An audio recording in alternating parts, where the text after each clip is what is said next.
Myself, I am Gunakar, Assistant Professor of Zoology, Government Degree College, Siddipet, Telangana.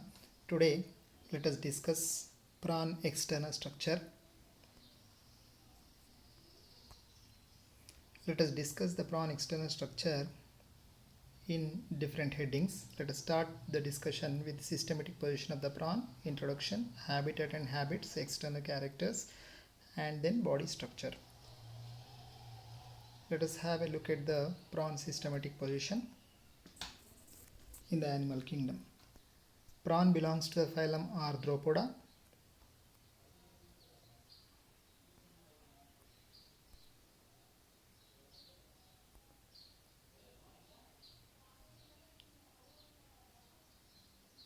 Because it possesses jointed legs.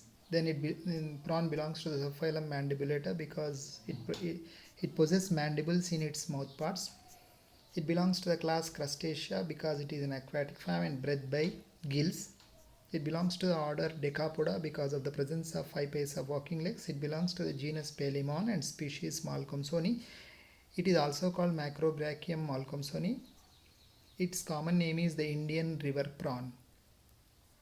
Then other species includes Palemon carcinus, which grows up to 90 centimeters in length and considered as the largest species, and Palemon lamari, which is the smallest species, which grows up to 5 centimeters, 5 to 6 centimeters only, and then Palemon rudis and many other species which are present in India and Indian subcontinent and some other countries.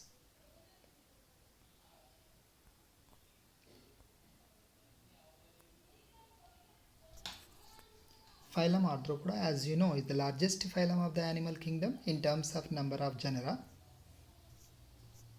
The class Crustacea is an important class of the phylum Arthropoda because it is the largest and the only aquatic animals. All aquatic arthropods are included in the Crustacea. It includes prawns, crabs, lobsters, crayfishes, shrimps, water fleas, barnacles, etc. About 26,000 species of crustaceans so far recorded. Crustacea is the only class, as I said, of the phylum Arthropoda that is primarily aquatic.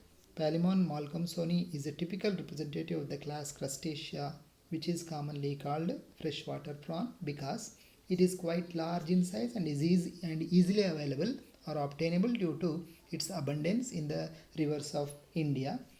So, therefore, suitable for study.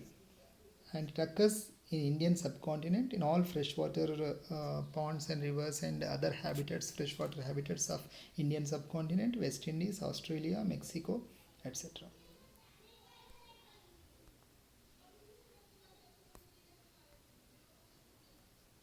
Then let us discuss prawn habitat and habits. As I said earlier, prawn is a freshwater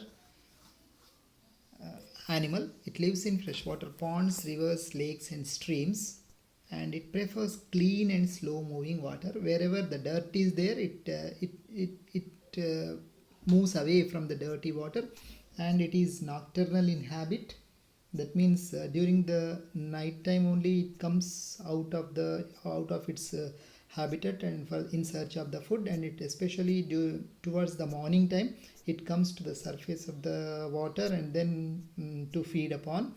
Then during the daytime it takes the rest in bottom water during daytime, and it is omnivorous, that is feeds upon algae, moss and other weeds, and even small insects also it can feed upon.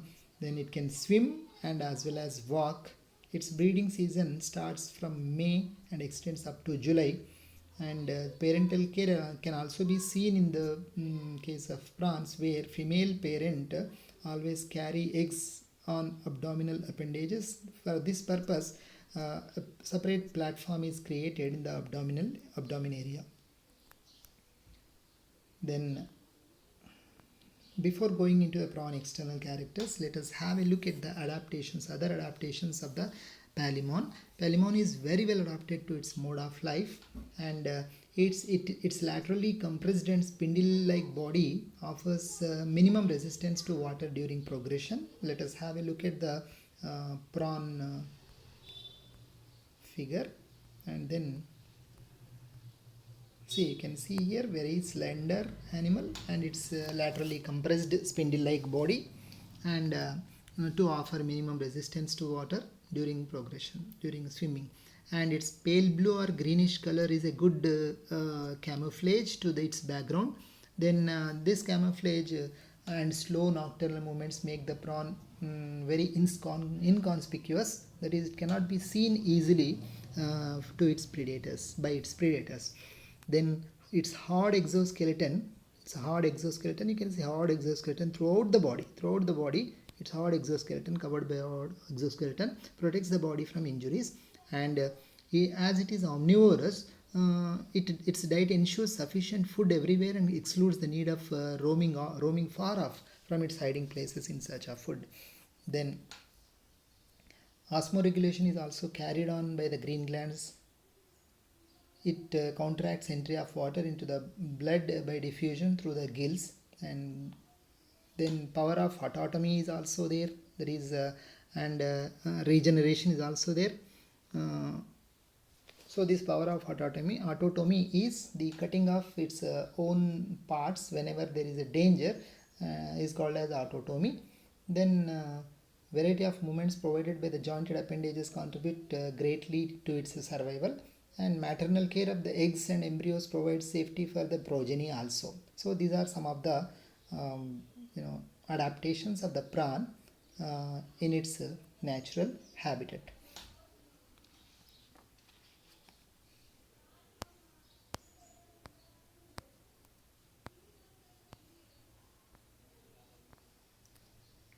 So regarding the prawn external characters, let us have a look at the prawn's body. Is a segmented body, that is total body is divided into many segments.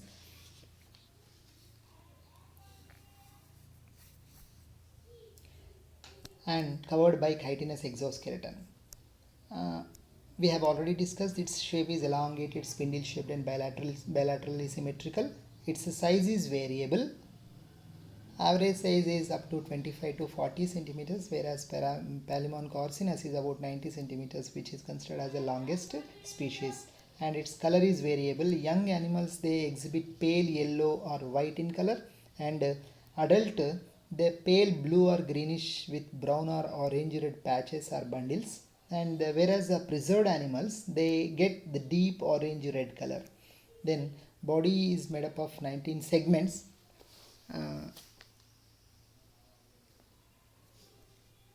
And these 19 segments are divided into 3 parts, especially in the head region. Let us discuss that later on. The total body is divisible into 2 regions, cephalothorax and abdomen. This cephalothorax is formed by the 2 portions and 2 parts, head and thorax. Cephalo means head, and thorax. So they combined, the segments, all the segments of the head and thorax are closely combined and they are immovable, and that's why this portion is called cephalothorax, and the remaining portion of the body is called abdomen. Then, as I said, as we discussed just now, prawn body is divided into 2 parts, cephalothorax and abdomen. Cephalothorax is formed by the fusion of head and thorax. Then head is formed by the 5 segments totally, and thorax is formed by the 8 segments, and abdomen is formed by the 6 segments. So totally 5 plus 8 is equal to 13. 13 plus 6 is 19. So totally 19 segments are present in the body of prawn. Then exoskeleton, it functions as it protects the body. It offers site for attachment of muscles also, and in each segment exoskeleton has 4 pieces. That means in each, you can see here the exoskeleton structure. So here abdominal segments are covered by abdominal segments. These are protected by external exoskeletal structures, and each structure, this is called one sclerate, and this is called one sclerate. Like that, each segment is covered on the dorsal side by one sclerate, and the ventral side one sclerate, and on the lateral sides 2 sclerates. So dorsal sclerate is called as tergum. That means dorsal piece of the sclerate is called tergum, and the ventral piece is called the sternum, and the two lateral pieces are called pleura. So hence each segment is covered by the sclerites, and there are totally four sclerites covering the each segment. And dorsal sclerate is called, dorsal piece of the sclerate is called tergum, and ventral piece of the sclerate is called sternum, and two lateral pieces are called pleura. So totally four pieces form one sclerate that covers the total segment.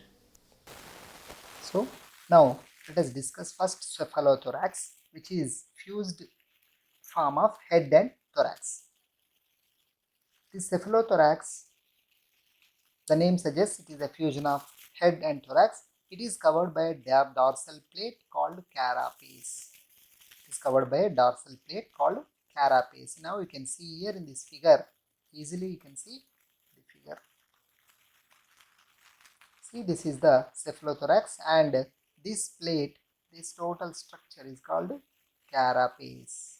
Okay, this is the carapace, and this carapace covers totally the cephalothoracic region, and anteriorly it extends into a median serrated spine.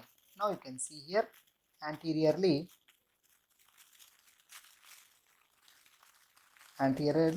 it, see here anteriorly,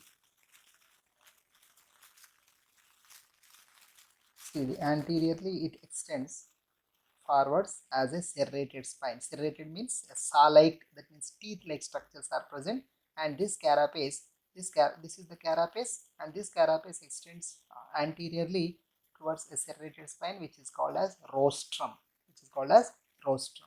and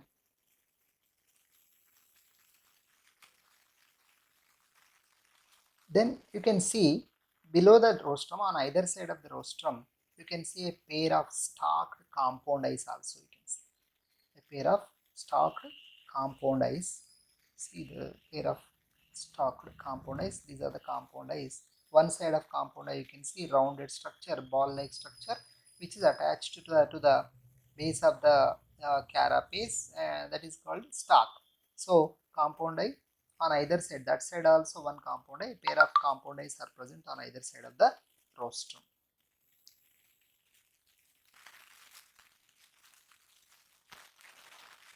This carapace, it is attached to the body on the dorsal side.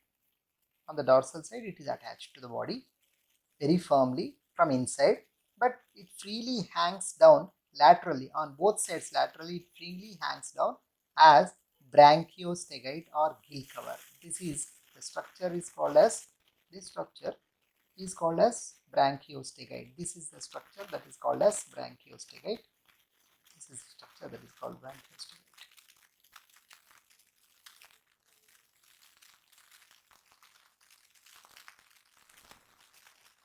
Which is also called gill cover.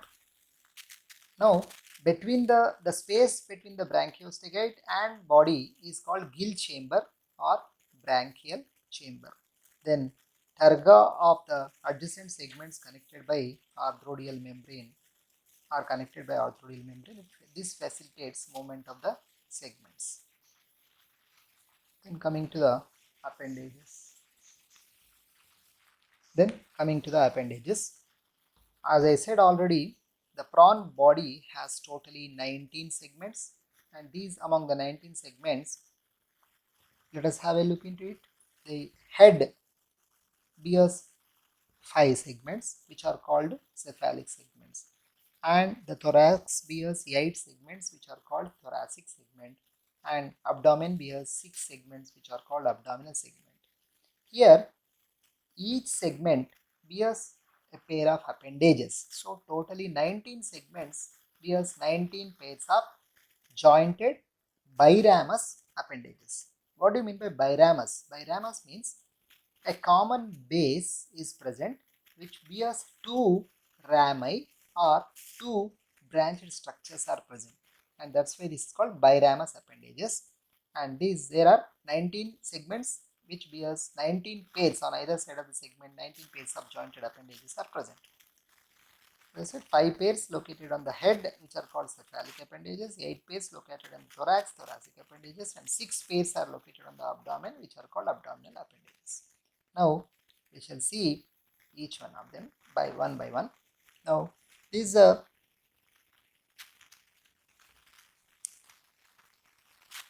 cephalic appendages.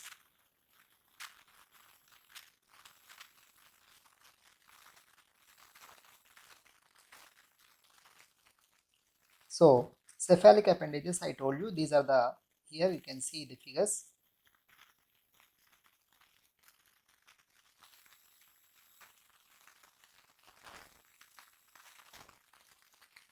Cephalic appendages. Now here, this is the first one. The first one is called as antennule, and this is called antennule.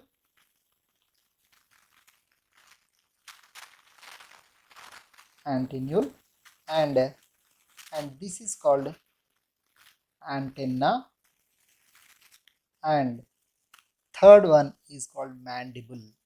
So antennule is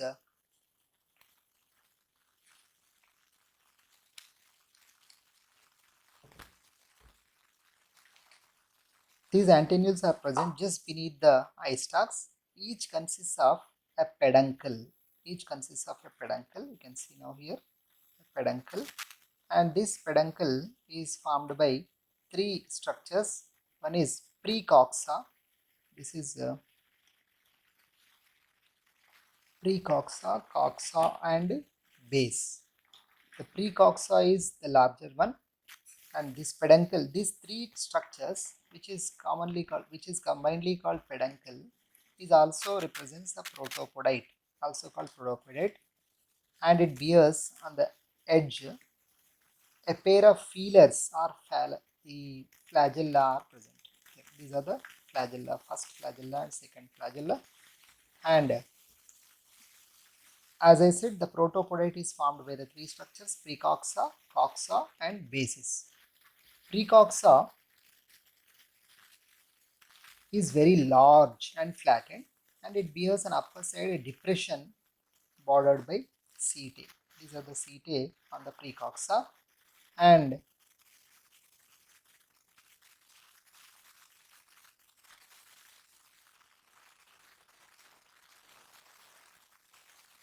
here setae. On its lower side, it is having an opening of the statocyst covered by a flap called stylocerite.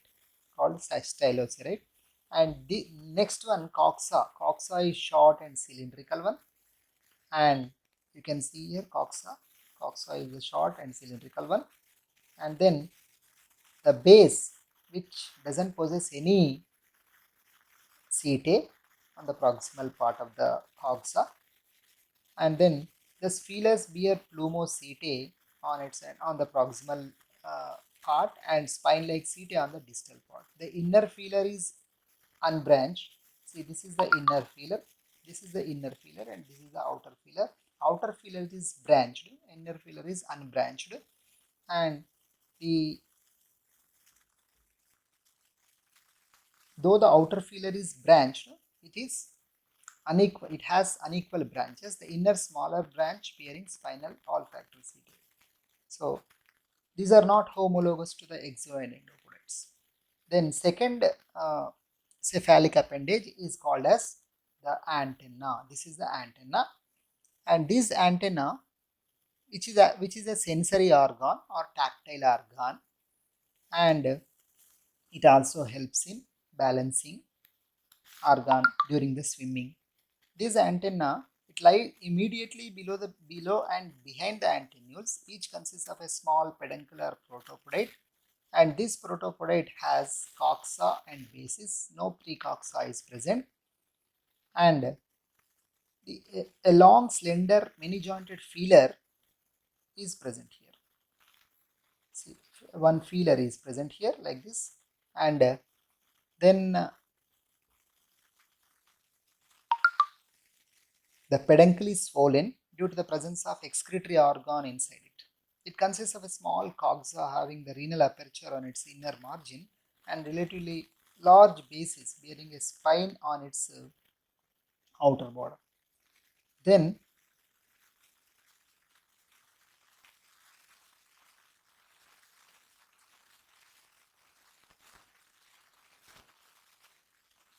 A broad leaf-like squama is present in this. A broad leaf-like squama is present in this. So it helps in the squama has a fringe of setae on its inner surface and distal margin, and it helps in balancing during the swimming. Then third one is the mandible. This is the third one, which is called mandible. So these mandible, a pair of mandibles lie on the sides of the mouth, and as you know, as you see, these are the very stout organs, and they lack exopodite. The protopodite consists of the coxa and the basis, and here you can see the coxa is very large and is distinguished into two parts. The proximal spoon shaped apophysis, this is the proximal part of the coxa, and it is a spoon shaped apophysis, and the distal solid head region, this is the head region, and then a stout molar processes with 5 or 6 deep yellow or brown dental plates are also present. Incisor process with 3 teeth are present here. Then the basis is small, actually the basis, whereas the basis, this is the basis, actually this is the basis is small, and it is the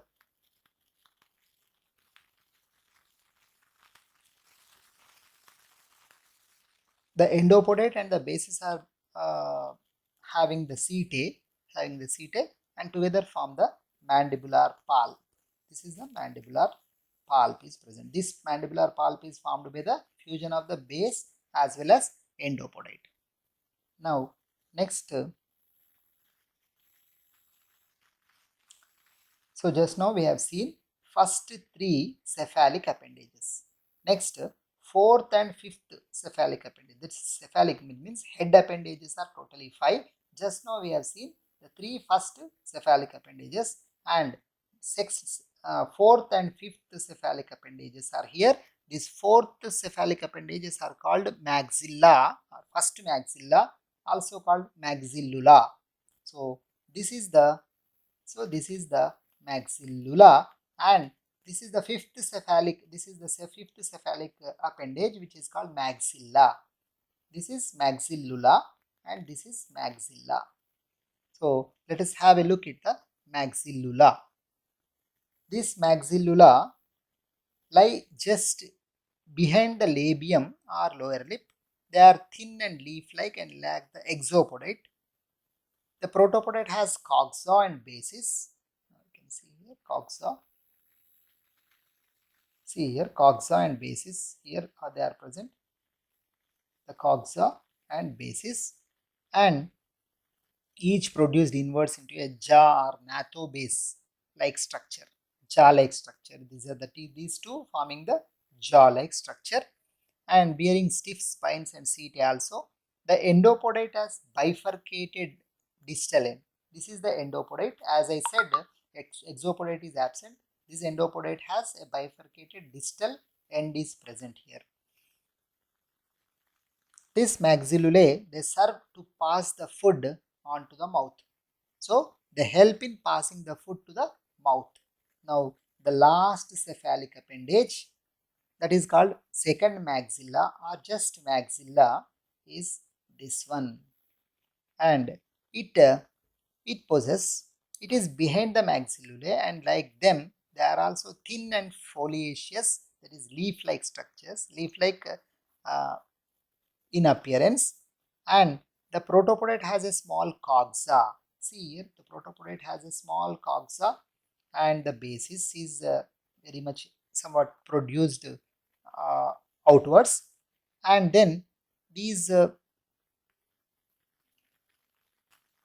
coxa is partly divided into two by a suture, and a basis is produced inwards into a forked nathobase. See here, this fork-like structure is formed by the basis by a fork-like structure, and the exopodite is small. The exopodite is very small and cone-like structure, whereas the endopodite is extended as a leaf-like structure. Exopodite, you see the the endopodite is small, which is a conical structure, whereas the exopodite is very large and fan shaped. This is the exopodite, which is very large and fan shaped. It bears plumosetae on its total outer margin and projects into the respiratory chamber.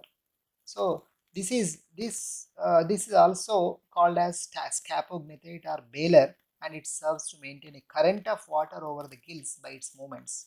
So this maxilla, that means second maxilla or just maxilla, helps in feeding as well as in respiration because it keeps the water current. It keeps the water current throughout the gills always. So that's why it helps in respiration as well as feeding.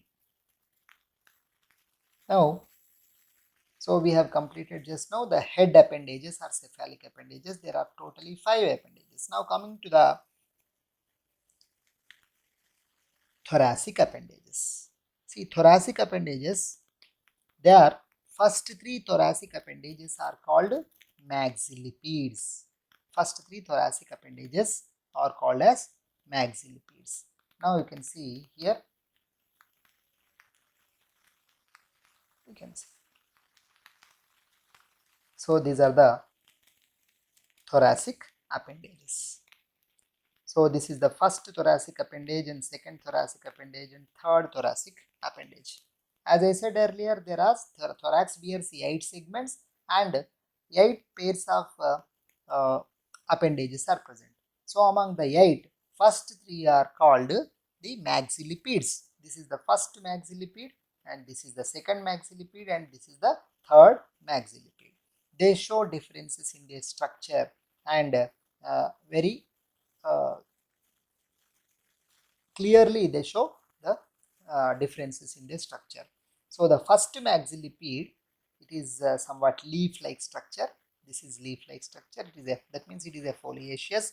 The coxa and bases of their protopodate extend inwards as to nattobases. You can see the coxa. This is the coxa and this is the bases. They form a nattobase, and then it bears a small. It bears the spines at the inner border, and the coxa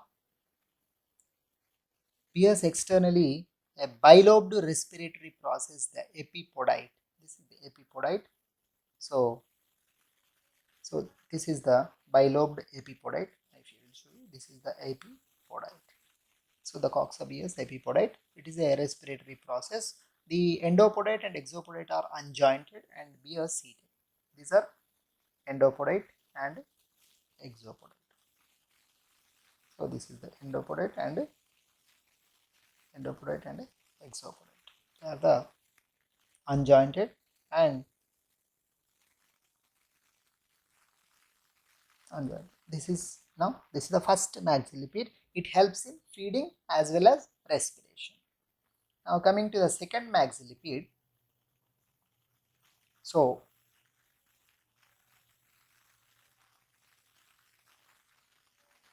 this is the second maxillipede. So the second maxillipedes are less foliaceous when compared to the first one. So this is leaf-like. First maxillipede is very much for leaf-like, whereas second maxillipede is not that much of leaf-like, but it is less one. The coxa carries setae on the inner border and a conical epipodite. Conical coxa is present on the inner border. You can see the coxa is present here, and this epipodite is on the inner border of the coxa and on the outer border. The basis is immovably joined to the endopodite. It is joined to the endopodite. See, this is the basis. This is the basis, and this basis through this folded structure or U-shaped structure is called endopodite, and the basis is attached to the endopodite with firmly, and the endopodite bears the 5 podomeres. These are the 5 podomeres are present, and the 5 podomeres are, the first one is ischium. This is the ischium, mirus, this is the carpus, and this is the propodes, and this is the dactylus. So ischium, mirus, carpus, propodes and dactylus, these are the 5 podomeres of the endopodite. whereas the exopodate is slender. This is the exopodate. This is the exopodate, which is very much slender and unjointed, and it is fringed with setae over its distal and distal half. Now coming to the third maxillipede. So this is the third maxillipede, that is the third thoracic appendage. This third thoracic appendage, all these maxillipedes are helpful in feeding and respiration. That is the primary fact. Now third maxillipede are leg-like structures. Say these are the first two are leaf-like structure. Third one is a leg-like structure, and the coxa bears an epipodite. See the coxa here. This is the coxa, and this coxa bears an epipodite here. This is epipodite, and the base is present here, and the base is is attached to the endopodate, which is a three podomeres only are present. So the proximal podomere represents the fused ischium and meres. Here this is the ischium and meres are fused and appears as a single podomere. And whereas the second one is carpus, and this third one is a fused fused propodes and dactylus. You can see here, and so throughout the border, you can see the setae on the endopodite. You can see here. So the border, you can see the setae. Then coming to the actual walking legs. So these are the first three maxillipedes, which are first three thoracic appendages. Now coming to the next five appendages, which are called walking legs. See here only we can see the four actually here. So the first two, that means the fourth leg, the fourth one, that means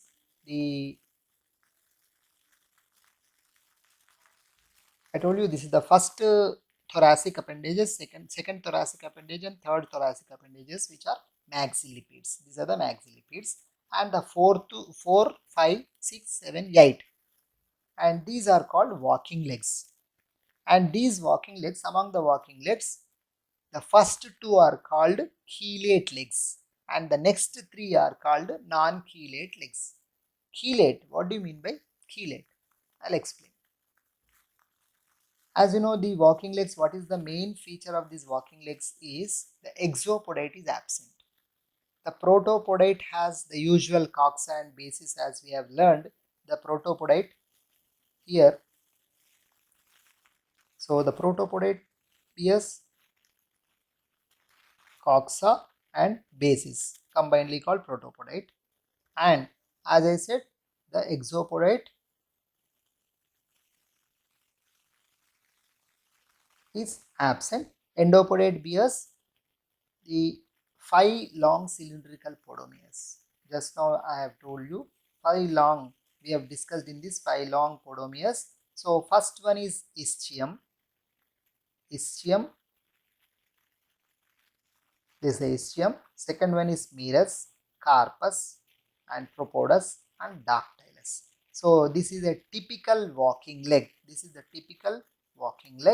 And these podomeres articulate with one another by hinge joints. The bend between the meres and the carpus is termed as the knee. Some legs, in some legs, there is a bend between the meres and carpus, and this bending portion of this leg is called as knee.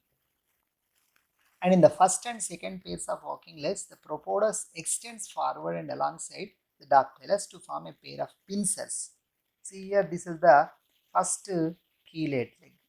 Just now I told you the fourth to eighth are called walking legs, and these walking legs among the fourth, fifth, sixth, seventh, eighth, these walking legs, and fourth and fifth one, they show chelate. That means the last podomeres of the endopodate, they form the propodes and dactylus. They are present side by side, forming a pincers or forceps or chelae.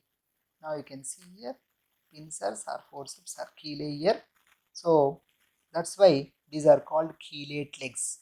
The chela is covered with setae and bears teeth on the adjacent edges. The legs and with chelae are known as the chelate legs.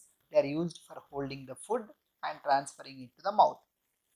And they help in defense also. They help in defense, sometimes offense also. So the second pair of legs are very large in the male. So this is the second pair of legs. These are very much large in the. This is a second pair of legs which are very large in male. Now coming to the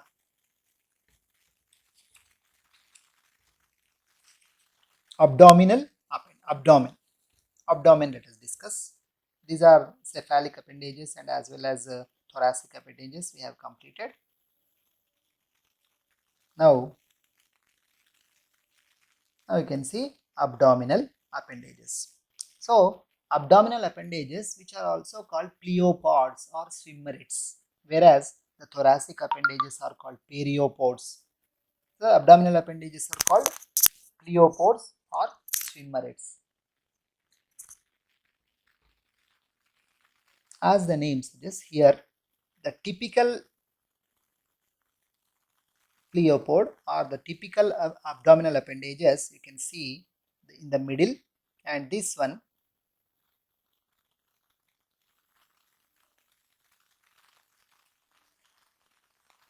so it shows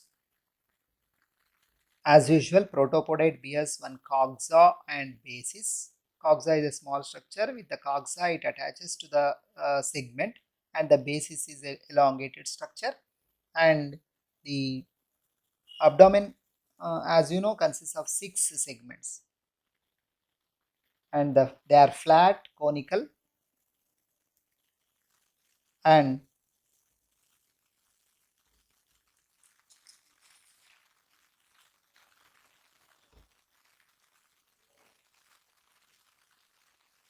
this protopodite which bears coxa and basis is also called sympod, and it has 2 joints or 2 branches or rami.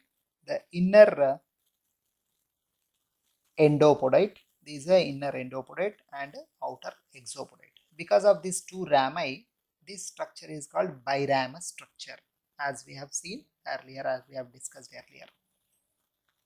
The third, fourth and fifth abdominal appendages are alike, that means same. That's why here we can see third, fourth and fifth abdominal appendages are same. So it is represented by the single structure. Whereas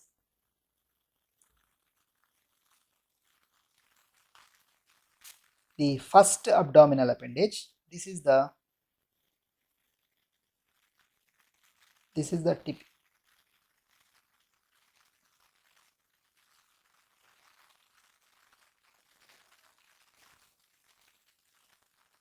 Yeah, this is the first abdominal appendage. Now let us have a look into it.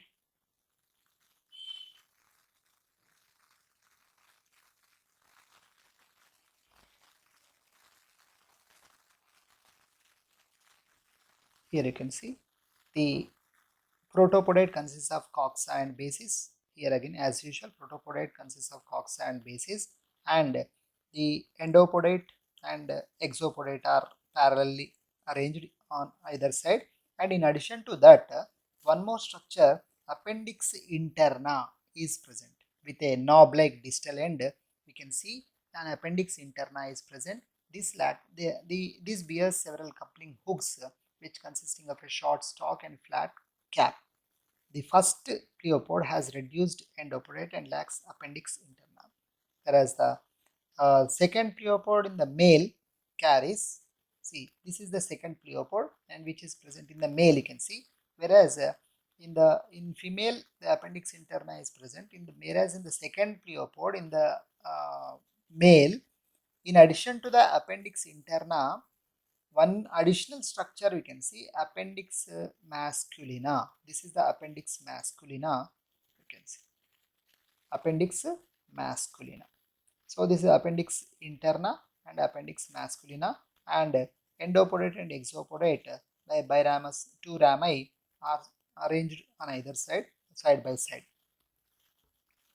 See, so this abdominal appendage, all the abdominal appendages are combinedly called pleopods or swimmerets.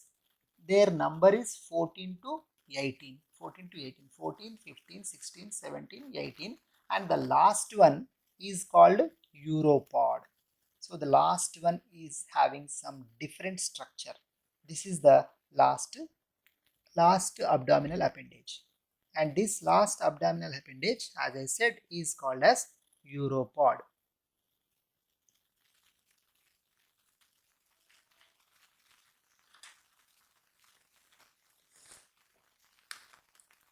That is the sixth pair of abdominal appendage.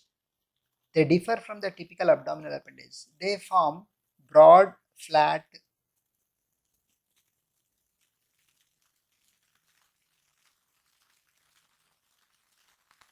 plate lying one on each side of the telson. So the telson is what is the telson? Telson is last portion on the uh, pran. I will show you.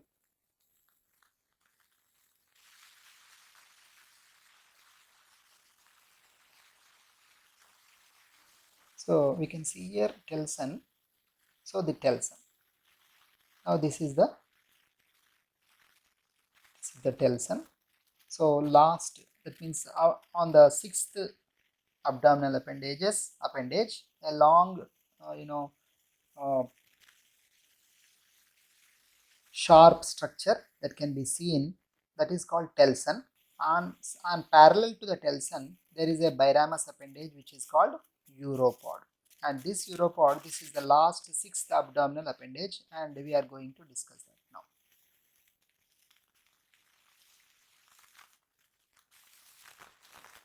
So the uropod, the sixth pair of abdominal appendages are called these uropods. They differ from the other abdominal appendage, and they form broad flat plates lying one on each side of the telson.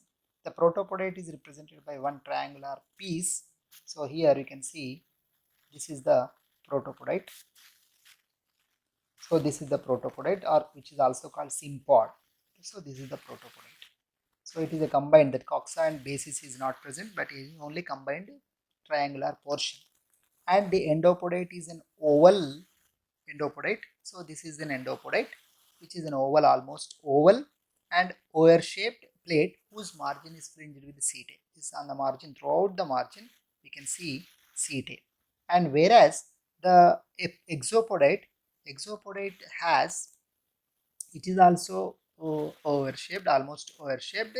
The is larger than the endopodite and is divided into two unequal parts by a transverse suture. You can see a transverse suture here, and the one portion, that means below the suture, this exopodite is not having any setae are absent, whereas the setae are present on the outer side of the exopodite.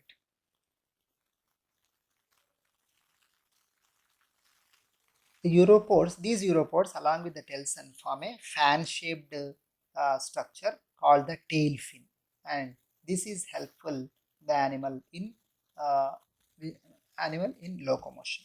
Okay, and immediate or speed turning towards the backside when it feels any danger.